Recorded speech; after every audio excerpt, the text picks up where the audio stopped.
अस्सलाम वालेकुम teachers and mothers, welcome back to my channel learn with Amna. आज बात होगी words beginning with T H. T H की दो साउंड होती हैं, एक सॉफ्ट एक हार्ड। इस बुक में सिर्फ सॉफ्ट साउंड थी, तो हार्ड साउंड मैं अलग से बताऊंगी। सॉफ्ट साउंड में बच्चों को बता दें कि इसकी जो साउंड होती है उर्दू में थ, थ, थिन, थिक, थिंक, थम, थम, trash, thrust.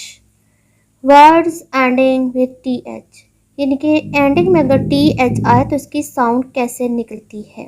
Broth, froth, cloth, moth, depth, with. अब इसको मैं इसलिए नहीं कह रही हूँ क्योंकि ये हार्ड साउंड में आता है, सॉफ्ट साउंड में नहीं। अब बात होगी hard sound of T H.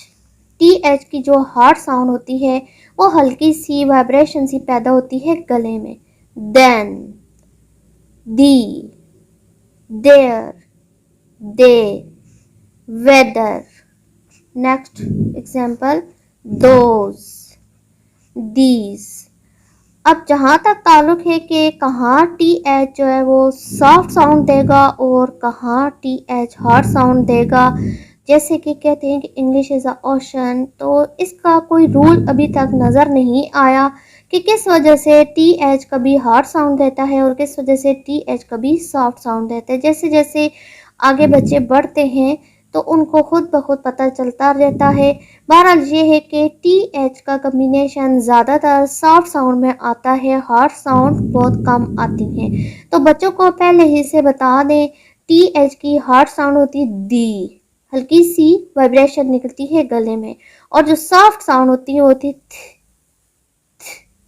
I hope आपको इस तरीके से बहुत ज़्यादा फ़ायदा हासिल हो रहा होगा। अगर आप इस सीरीज़ को लेकर चलेंगे तो आपकी अपनी या आपके बच्चों की इंग्लिश रीडिंग में कोई भी कमी होगी वो पूरी हो जाएगी।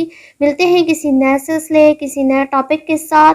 अगर आपको ये वीडियो पसंद आई है तो मेरे वीडियो को लाइक करें, शेयर करें, बेल आइकन को हिट करें ताकि हर नई आने वाली वीडियो का नोटिफिकेशन आपको मिलता रहे। मेरे चैनल को सब्सक्राइब करें। अल्लाह हाफिज़।